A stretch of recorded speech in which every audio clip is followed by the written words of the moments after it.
দৈনন্দিন জীবনে খরচ ঊর্ধ্বগামী। এরকম পরিস্থিতিতে বেড়াতে বেরোনো মানে পকেটে টান। কিন্তু ভ্রমণপ্রিয় বাঙালিকে কি ঘরকুনো করে রাখা যায়? উপায় সস্তায় ভ্রমণের হদিশ। তাই আমরা ট্যুর প্ল্যানার ব্লগ এবারে নিয়ে এসেছি এমনই এক সস্তায় ভ্রমণের সুন্দর ঠিকানা, যেখানে আপনি নদীর বুকে হাওয়া লাগিয়ে ভেসে বেড়াতে পারবেন। মন চাইলে ঘুরেও আসতে পারবেন সুন্দরবন থেকে। এখানে থাকা ও খাওয়ার খরচ জনপ্রতি মাত্র 600 টাকা। ডে ট্রিপ করবেন? চিন্তা নেই, ভোগ পাবেন মাত্র 10 টাকায়। আশ্রমের শান্ত নিরিবিলি পরিবেশে সুন্দরভাবে কেটে যাবে আপনার সময়। মিষ্টি প্রেমী হলে এখানে মোয়ার স্বাদ আপনার মনে থেকে যাবে বহুদিন। তবে চলুন আপনাদের একদিনের ট্যুরে ঘুরিয়ে আনি এক সুন্দর জায়গা থেকে।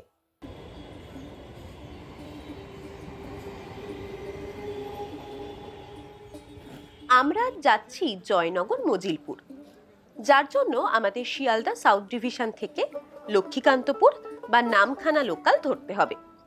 শিয়ালদা পৌঁছতে দেরি হওয়ার জন্য আমরা সকাল 10:30টার লক্ষ্মীকান্তপুর লোকাল ধরে জয়নগর মজিলপুর স্টেশনের উদ্দেশ্যে এগিয়ে চললাম। শিয়ালদা থেকে জয়নগর ভাড়া পড়ে 15 টাকা এবং সময় লাগে প্রায় 1 ঘন্টা। আমরা প্রায় 11:40 নাগাদ জয়নগর এসে পৌঁছলাম। শীতকাল মানেই মোয়া, আর মোয়া মানেই প্রথম মনে আসে জয়নগরের কথা। আর আজকে আমরা সকালবেলায় শিয়ালদা থেকে লক্ষ্মীকান্তপুর লোকাল ধরে চলে এসেছি জয়নগর মজিলপুরে। এখন স্টেশনের বাইরে বেরিয়ে এখান থেকে আশেপাশের জায়গাগুলো ঘুরে দেখব। একদিনে আমরা ঘুরে দেখব জয়নগর এবং তার আশেপাশের জায়গাগুলো। জয়নগর স্টেশনের বাইরেই আছে অনেকগুলো মোয়ার দোকান, তাই স্টেশনের বাইরে বেরোলেই মোয়ার সুন্দর মিষ্টি গন্ধ নাকে আসবে। স্টেশনের বাইরেই আছে অটো স্ট্যান্ড, সেখান থেকে অটো নিয়ে 15 মিনিটেই পৌঁছে গেলাম নিমপিট। জয়নগর মজিলপুর স্টেশনের বাইরে থেকে অটো নিয়ে আমরা চলে এসেছি নিমপিট শ্রীরামকৃষ্ণ আশ্রমে। নিমপিট শ্রীরামকৃষ্ণ আশ্রমে আসার জন্য অটোতে মোটামুটি 15 মিনিট সময় লাগলো। স্টেশনের বাইরেই অটো ছিল, পার হেড 15 টাকা করে ভাড়া পড়লো। 1960 খ্রিস্টাব্দে স্বামী বুদ্ধানন্দজি এই আশ্রম প্রতিষ্ঠা করেন। এই আশ্রম কিন্তু বেলুর মঠের কোনো শাখা নয়, এর নিজস্ব শাখা আছে ঝাড়গ্রাম ও বর্ধমানে।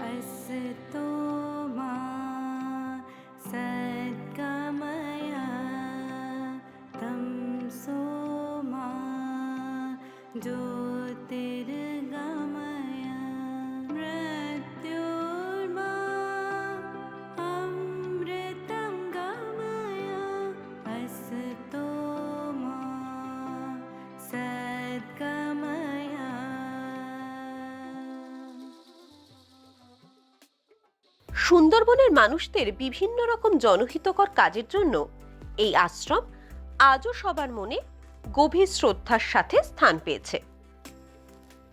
এখানে আশ্রম নির্মিত স্কুল কলেজও আছে। এখানে ভোগ গ্রহণেরও সুন্দর ব্যবস্থা রয়েছে। 10 টাকা করে আমরা কুপন কেটেছিলাম, 12:30 থেকে ভোগ দেওয়া হয়। খুব সুন্দর সিস্টেমেটিক ওয়েতে পুরো পদ্ধতিটা চলে।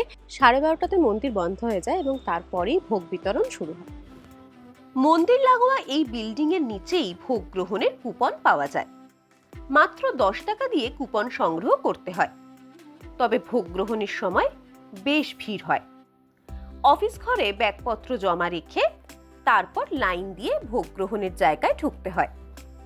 ভোগ গ্রহণের জায়গাটি বেশ বড়, একসাথে অনেক মানুষ বসতে পারেন।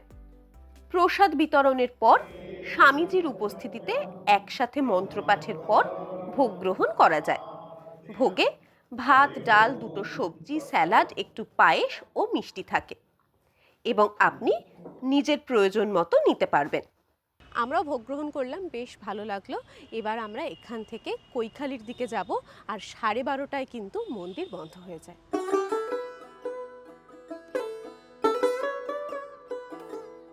এখান থেকে এখন আমরা আবার অটো নিয়ে নেব, অটো করে আমরা এখন যাব কৈখালি।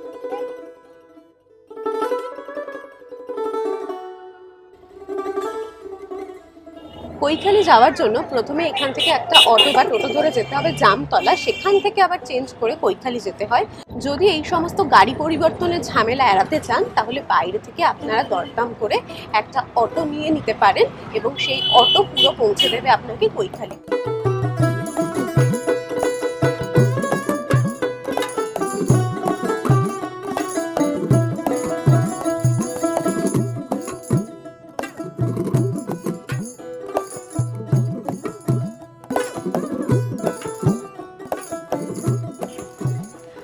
আমরা এখন নিমপিট থেকে এসে পৌঁছে গেছি কৈখালি। কৈখালিতে আসতে আমাদের অটোতে প্রায় ঘন্টাখানেক সময় লাগলো।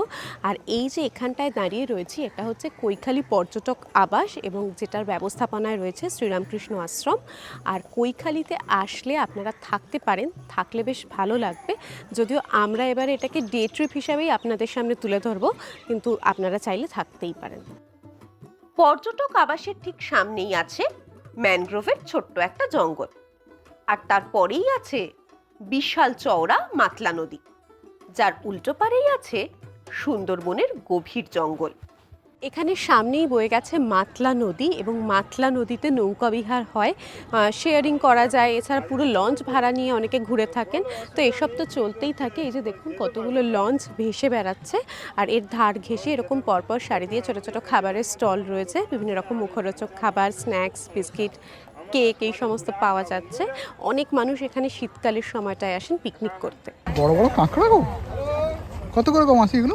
কত টাকা কিলো? 500 টাকা। 500 টাকা। নদীর তীরে স্থানীয় মানুষেরা বিভিন্ন জিনিসের পসরা সাজিয়ে বসেছেন। কেউ বিক্রি করছেন কাঁকড়া, তো কেউ দেশি মুরগির ডিম। এছাড়াও আরো অনেক সবজিও আছে। এখান থেকে নদীতে বোটে করে সুন্দরবন সহ আশেপাশের জায়গাগুলো ঘোরারও ব্যবস্থা আছে। একদিনের প্ল্যানে একটু সকাল সকাল এলে সুন্দরভাবে ঘুরে আসা যায় সুন্দরবনের ঝড়খালি থেকে। সময় লাগে 2.5 ঘন্টা মতো।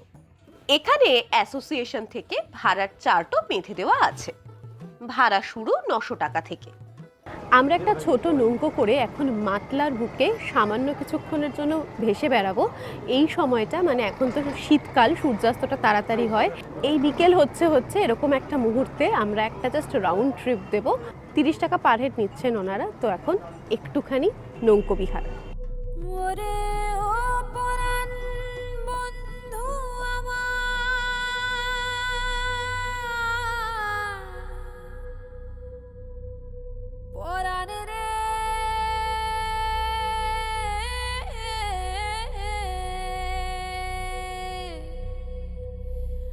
ঢেউয়ে ঢেউয়ে খবর দিলাম ভাই, ঢেউ বাইয়া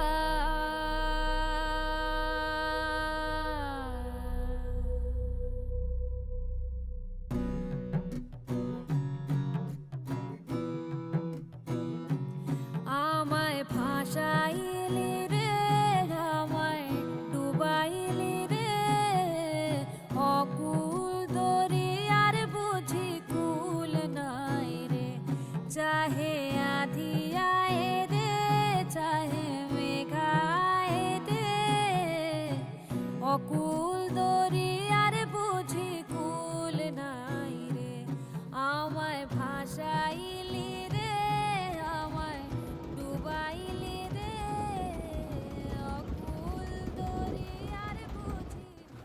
নদীমাতৃক জীবন, সূর্য অস্তগামী, তাই সারাদিনের কাজ সেরে ঘরে ফিরছে মানুষজন। মাছ ধরা নৌকোগুলো সারাদিন মাছ ধরার পর দিন শেষে মাছ ধরে জেটিতে এসে নৌকো লাগাচ্ছে এবং প্রত্যেকটা নৌকোতে ঝুড়ি ঝুড়ি যে মাছটা মূলত এসছে সেটা হচ্ছে একদম ছোট্ট ছোট্ট চিংড়ি মাছ, যেগুলো মূলত পাখির খাদ্য হবে। এছাড়াও টুকটাক অন্যান্য মাছ রয়েছে, কিন্তু এই সময়টায় শুধু দেখতে পাচ্ছি চিংড়ি মাছে ভর্তি। আর প্রচুর নৌকো এসেছে। মানুষের ব্যস্ততাও এখন চরম, কারণ সবাই এখন ব্যস্ত এই যে মাছ ধরে আনা হয়েছে সেগুলোকে আবার ঠিক করে ঠিক জায়গায় পৌঁছে দেওয়ার কাজে। মাতলা নদীর ধার ঘেঁষে পাড়ে এরকম বাঁধানো বসার জায়গা রয়েছে। এখানে বসে ওই লঞ্চের আনাগোনা আর মাছ ধরা নৌকোর বাড়ি ফেরা দেখতে দেখতে বেশ খানিকটা সময় কাটিয়ে দেওয়া যায়। নদীর তীরে আখের রস বিক্রি হচ্ছে। দেখে আমরা একটু আখের রস খেয়ে কৈখালী আশ্রমের দিকে এগিয়ে চললাম।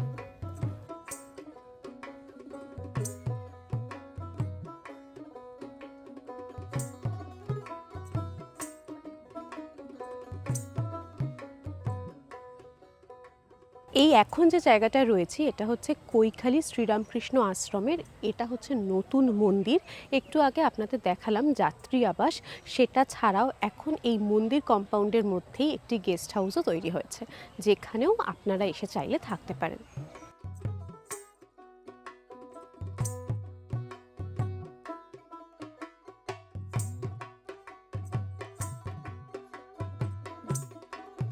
এই গেস্ট হাউসেরও বুকিং হয় নিমপিট থেকেই।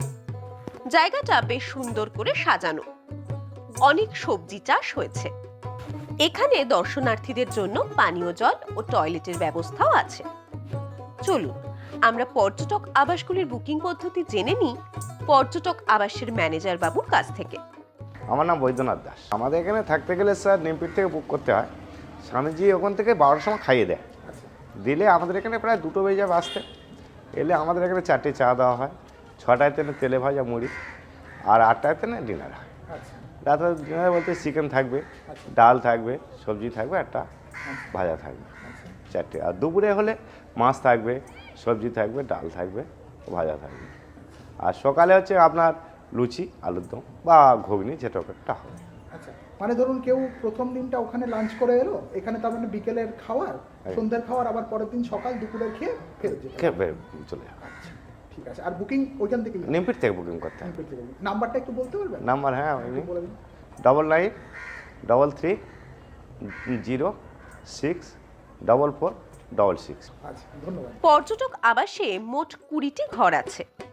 থাকার জন্য বৈধ পরিচয়পত্র আবশ্যিক। অবিবাহিত কাপলরা থাকতে পারবেন না। থাকা ও খাওয়া নিয়ে খরচ জনপ্রতি 600 টাকা। এখান থেকে জয়নগরের দূরত্ব 33 কিলোমিটার। আমরা অটোতে এবার জয়নগরের দিকে এগিয়ে চললাম। জয়নগর পৌঁছতে পৌঁছতে সন্ধে হয়ে গেল। স্টেশনের পাশের একটা মুয়ার দোকানে ঢুকলাম। আজ সকালবেলা জয়নগর এসে পৌঁছে প্রথম যে কথা দিয়ে শুরু করেছিলাম, জয়নগর মানেই মোয়া, আর এসেই স্টেশনের বাইরে বেরোতেই চারদিকে মোয়ার দোকান আর মোয়ার সেই অসাধারণ একটা গন্ধ নাকে আসছিল। কিন্তু মোয়া এখনো চেখে দেখার সুযোগ হয়ে ওঠেনি, তাই বাড়ি ফেরার পথে আমরা মোয়া খাবো, আর তার সাথে বাড়ির জন্য নিজের কাছের মানুষদের জন্য বেশ কিছু মোয়া নিয়ে যাব। তো তার আগে খেয়ে দেখতে হবে কোন মোয়া কিরকম। আমরা এসেছি জয়নগরের আশীর্বাদ মিষ্টান্ন ভান্ডারে। এখানে কোয়ালিটি অনুযায়ী বিভিন্ন দামের মোয়া পাওয়া যায়। প্রতিটি মোয়ার যেমন দুর্দান্ত কোয়ালিটি, তেমনি নরম আর সুস্বাদু।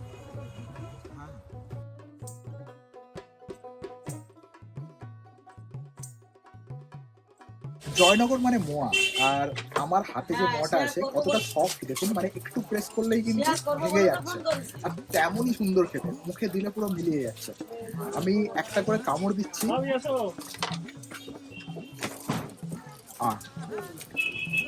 সত্যি অমৃত। আমরা এখান থেকে বেশ কিছু মোয়া নিয়ে জয়নগর স্টেশনে এসে 2 নম্বর প্ল্যাটফর্ম থেকে সন্ধে 5:40 ট্রেন ধরে একগুচ্ছ সুন্দর স্মৃতি নিয়ে বাড়ির উদ্দেশ্যে এগিয়ে চললাম। আপনারা চাইলে এই পুরো ট্রিপটা নিজেদের গাড়িতে করেও করতে পারেন। অনায়াসেই এই ট্রিপটা একদিনে সেরে আসা যাবে নিজের গাড়ি নিয়ে গেলে। যদিও লং রানে গাড়ি নিয়ে বেরোতে হলে তার আগে গাড়ির মেনটেনেন্স এবং গাড়িকে পরিষ্কার পরিচ্ছন্ন রাখাটা ভীষণ জরুরি। গাড়িতে করে যখন বাচ্চা কাচ্চারা বেড়াতে যায় তখন গাড়ির কি হাল করে রাখে দেখুন। আর পরদিন যখন গাড়ির দরজা খুলে দেখি গাড়ির এরকম অবস্থা, তখন তো মাথায় হাত, কি করে গাড়িকে পরিষ্কার করব। আর ঠিক সেই সময়তেই মাথায় আসে আগারো CV1077 কার ভ্যাকিউম ক্লিনারের কথা। আর এই কার ভ্যাকিউম ক্লিনারটা ব্যবহার করাও খুবই ইজি। এটি গাড়ির 12 ভোল্ট পাওয়ার সকেট থেকে খুব ইজিলি কানেক্ট করা যায়। আর এর 14.7 ফিট লম্বা কর্ডটা গাড়ির একদম ব্যাক সিট পর্যন্ত ইজিলি চলে যায়। আগারো CV1077 কার ভ্যাকিউম ক্লিনারের সাথে আসে আরও বেশ কিছু অ্যাটাচমেন্ট, যার ফলে গাড়িকে পরিষ্কার করা হয়ে যায় আরও সহজ। ঠিক যেমন এইটার সাহায্যে আপনি খুব সহজেই পেটে পড়ে থাকা ধুলো, নোংরা, চুল যাই থাকুক না কেন সব কিছুকে একদম করে ফেলতে পারবেন পরিষ্কার। এর এক্সটেনশন হোজের সাহায্যে গাড়ির প্রত্যেকটা কর্নার, পকেট এগুলো সমস্ত খুব ইজিলি ক্লিন করে ফেলা যায়। আর সব থেকে ভালো ব্যাপার হলো ময়লাগুলো এর ভেতর জমা হয়, তার ফলে সহজেই আপনি খুলে ময়লাগুলোকে ফেলে দিতে পারবেন। আর এই যে হেপা ফিল্টার, এটা আপনি জলে ধুয়েও নিতে পারবেন, এটা ওয়াশেবল। আর সব কাজের শেষে আপনার ভ্যাকিউম ক্লিনারকে এরকম একটা ব্যাগের মধ্যে গুছিয়ে আপনি রেখে দিতে পারবেন গাড়ির ভেতরেই খুব সহজ। তাহলে আপনার সফর সঙ্গী আপনার পছন্দের গাড়িকে পরিষ্কার রাখতে আমি সাজেস্ট করব আপনারা ইউজ করুন আগারো CV1077 কার ভ্যাকিউম ক্লিনার। লিংক ডেসক্রিপশনে দেওয়া হলো। কৈখালী পর্যটক আবাসে আপনি থাকতে চাইলে প্রথমে আপনাকে অবশ্যই আসতে হবে নিমপিট। নিমপিটে মহারাজের সাথে দেখা করে দুপুরের ভোগ গ্রহণ করে তবেই আপনি কৈখালী পর্যটক আবাসের দিকে রওনা দিতে পারবেন এবং সেখানে চেক ইন করতে পারবেন।